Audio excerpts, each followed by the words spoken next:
नमस्कार दोस्तों। बहुत से बच्चे ये सोच के परेशान हैं कि आखिरकार मेंस में जो रीजनिंग आएगा एसएससी सीजीएल के वो किस लेवल का आएगा।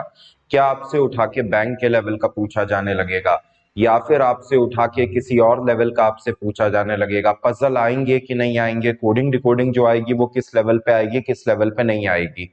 तो एक छोटी सी बात बस केवल आप लोग याद रखें कि बेसिक लेवल के तो देखो यार पजल कर लो, जिसको केसलेट कहा जाता है।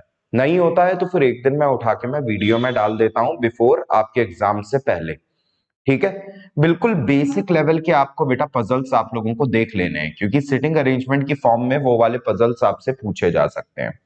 लेकिन जो एडवांस पजल है जिनको लगाने में वाकई में किसी भी बच्चे को दिक्कत हो सकती है, कोई भी इश्यू हो सकता है, वो पजल्स नहीं आएंगे, क्योंकि इन पजल की जो आपकी भाषा होती है वही बेटा आपके 90 वर्ड्स अप्रोक्सीमेटली आपका ले जाती है कंडीशन को एक्सप्लेन करते करते। और ये 90 वर्ड्स अचानक से एक पैसेज की तरीके से आपके में नहीं आने जा रहा है। और पहली बात है, पजल का कभी भी अगर इंट्रोडक्शन होगा तो वो राइट फ्रॉम द बेसिक होगा।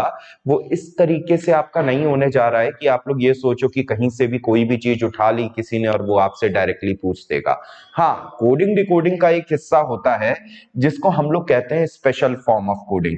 जैसे मैंने यहां पे लिखा कोड एनालिसिस।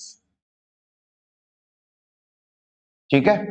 अभी मैंने जब यहाँ पे कोड एनालिसिस लिखा तो फिर इसका मैंने लिख दिया 8z, इसका मैंने लिख दिया 4x। अभी मैंने ये पूछा है आपसे कि अगर यही वाला सेम कोड अगर जाता है तो व्हाट्स का कोड क्या होगा।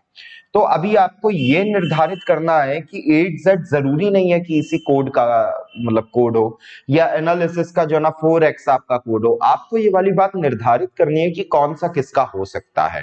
तो ध्यान देते हैं, यहाँ पे बेटा 8 वर्ड्स लिखे हैं तो यहाँ पे बेटा 8 लिखा है, यहाँ पे बेटा 4 लिखा है तो यहाँ पर भी आपका 4 लिखा हुआ है।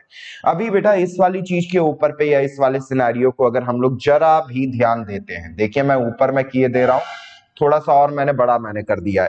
तो इसके ऊपर पे अगर हम लोग जरा भी ध्यान दे तो हमको ये वाली बात देख के क्लियर कट मैनर में पता चल जाती है कि आपका ये जो Z आया है वो एक ही वजह से आया होगा, रिवर्स अल्फाबेट करके।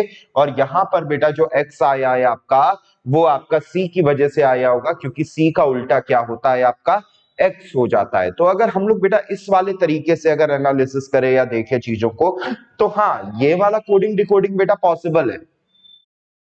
लेकिन अब आप चाहो या आप अगर सोचने लगो कि आपसे ऑक्टा से जो है ना पेंटा, पेंटा से हेक्सा ये सब ना करवाने लगे, नहीं, बाइनरी से बस केवल डेका याद रखो। और डेका अगर बेटा कन्वर्ट करना आता है बाइनरी से डेका या डेका से बाइनरी, तो आप ऑक्टा और हेक्सा को भी आप उठा के आप कन्वर्ट कर सकते हो। अब जिसको भी डाउट है तो कन्वर्जन का वैसे तो मैं वीडियो में डाल चुका हूं, लेकिन मैं एग्जाम से पहले एक बार और मैं कोडिंग डिकोडिंग के नाम पे जो इंपॉर्टेंट है आपके मेंस के लिए उसको मैं ले लूंगा। बाकी याद रखिएगा, डिस्टेंस और डायरेक्शन में आपका इस तरीके से चलने का भी आ सकता है। जैसे बहुत से लोग समझते हैं कि ये वाला 7 चला है, ये वाला 5 चला है, तो लोग यहाँ पे उठा के पाइथागोरस लगा देते हैं। बेटा कंप्लीटली रॉन्ग हो जाएगा, बिल्कुल गलत हो जाएगा। यहाँ पे बेटा पाइथागोरस नहीं लगेगा इस तरीके से। तो ये सब आपसे बेटा पूछा जा सकता है। इस तरीके से आपके पेपर में चेंजेस आ सकते हैं। और पजल की आप लोग बेटा चिंता ना करें, बिल्कुल भी पजल आपका नहीं आने जा रहा है। ठीक है।